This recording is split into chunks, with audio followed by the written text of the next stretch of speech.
کہ اس کی شادی پسند سے ہوئی تھی۔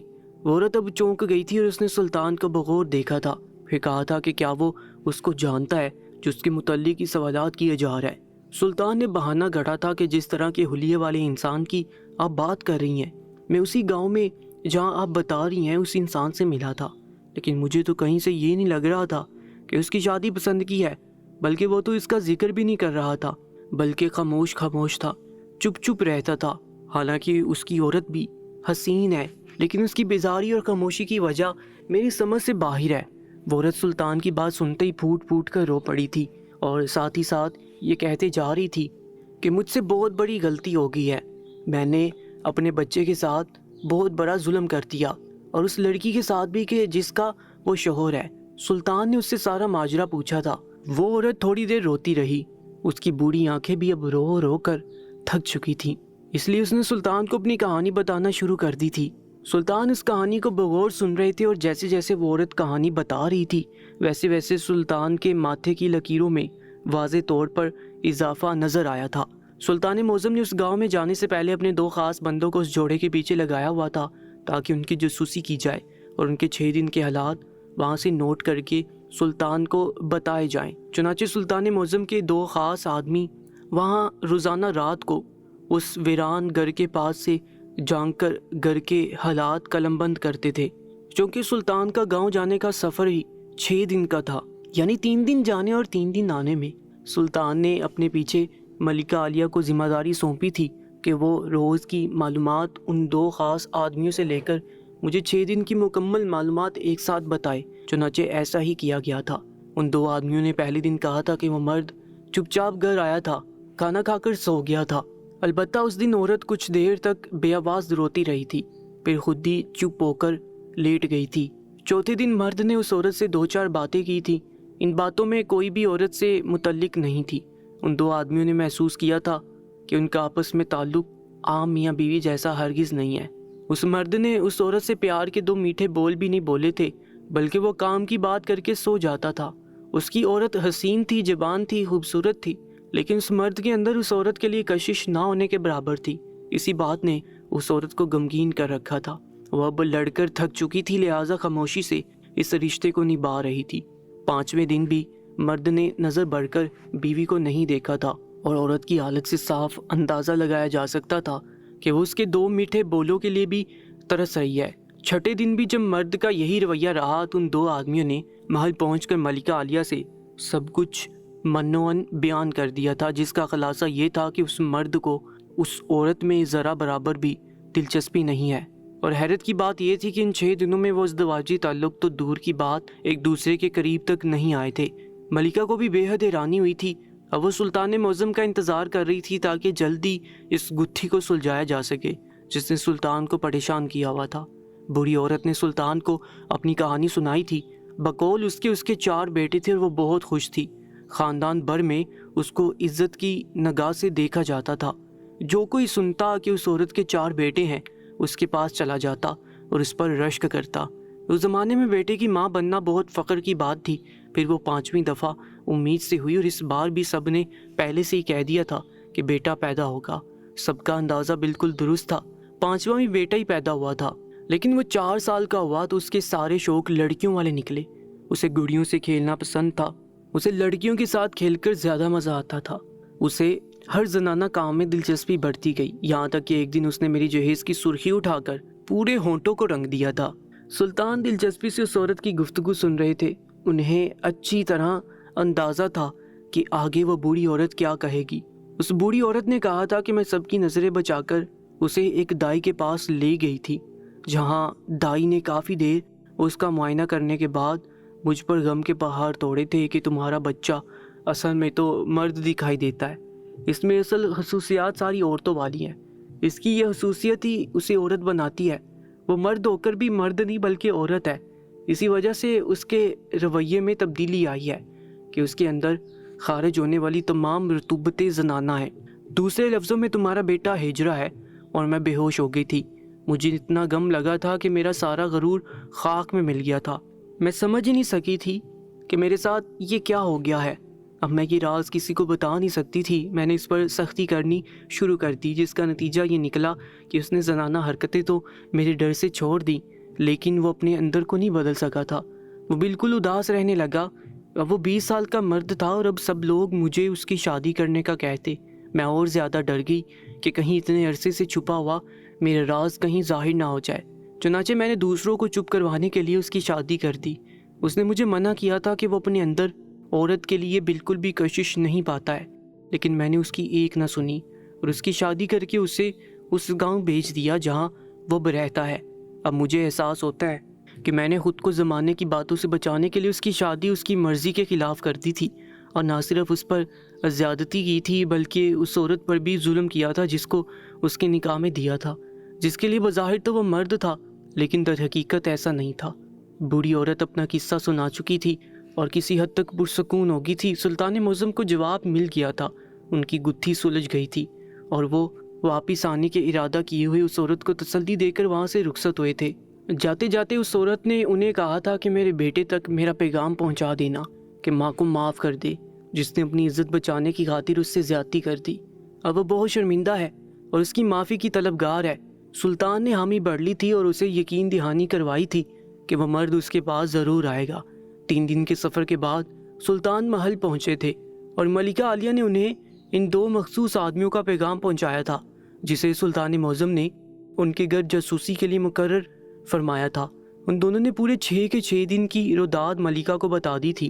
ملکہ نے ان 6 دنوں کی کہانی سلطان معظم کو سنائی تھی۔ سلطان مسکرائے تھے کیونکہ ان کی گتھی سلجھ گئی تھی اور اتنے دن کی محنت رنگ لائی تھی۔ انہوں نے ملکہ عالیہ کو گاؤں میں ہونے والی تمام تفصیلات سے آگاہ کیا تھا، جس کا لب لباب یہی تھا کہ وہ مرد نہیں تھا، وہ صرف دکھنے میں مرد تھا، لیکن اس کے اندر خصوصیات عورتوں والی پائی جاتی ہیں۔ چنانچہ وہ عورت ہی ہے، اس کی شادی بھی عورت سے کروائی گئی ہے، جو کہ غلط ہے، اور اس عورت کے ساتھ زیادتی ہے جسے نہ صرف شوہر کی بے وفائی اور بے روحی کا غم ہے بلکہ وہ اپنی 4 نقص شدہ اولاد بھی اسی وجہ سے کھو چکی ہے۔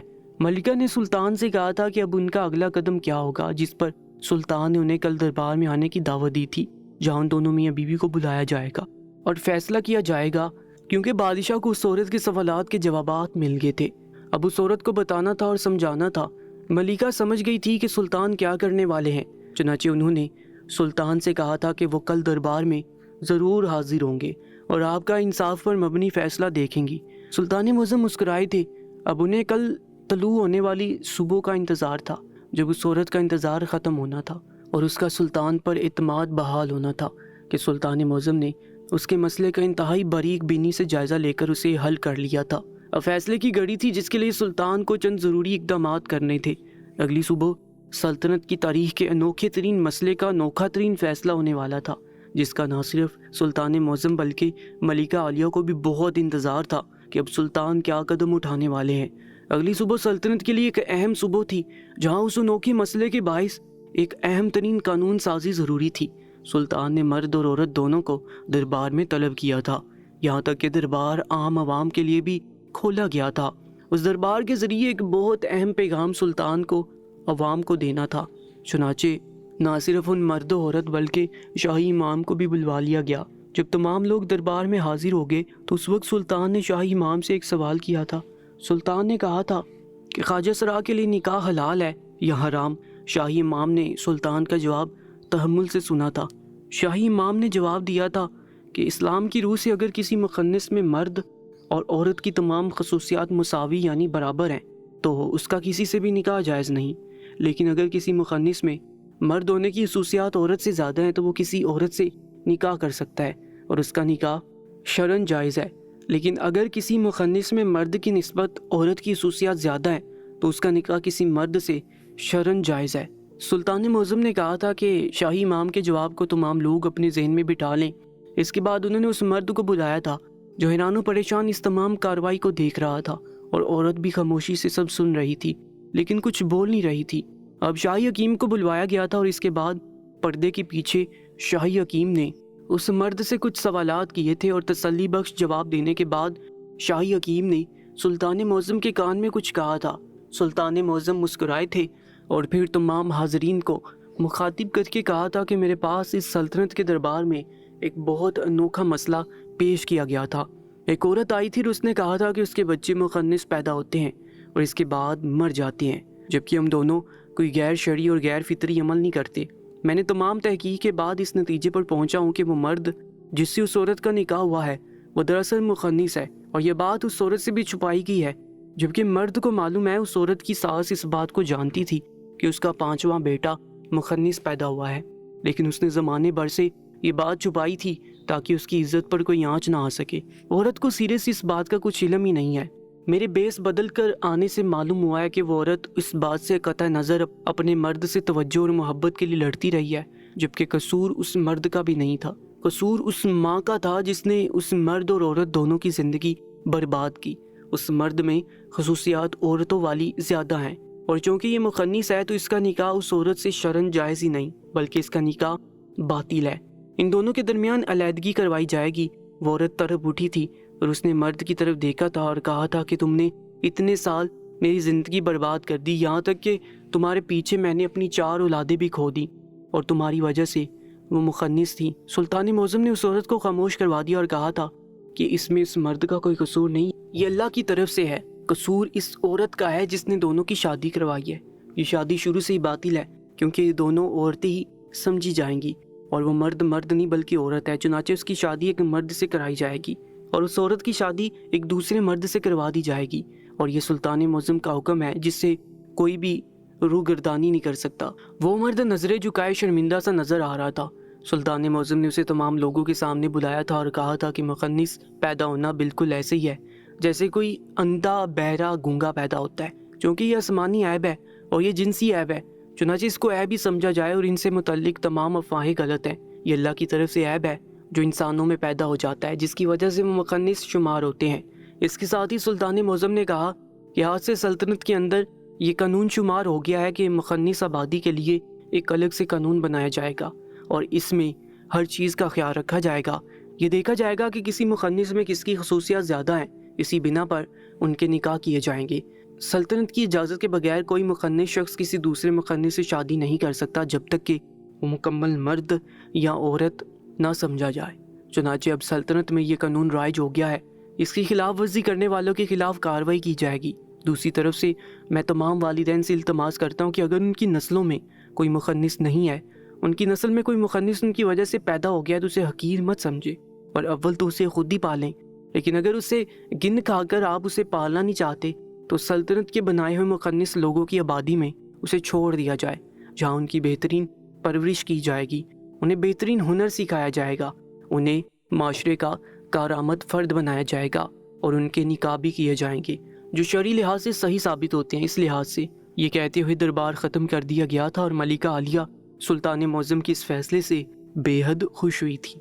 دوستو، روزانہ ایک نئی سچی کہانی سننے کے لیے چینل کو سبسکرائب کر لیجئے گا اور ساتھ موجود بیل آئیکن پر بھی کلک کر لیجئے گا۔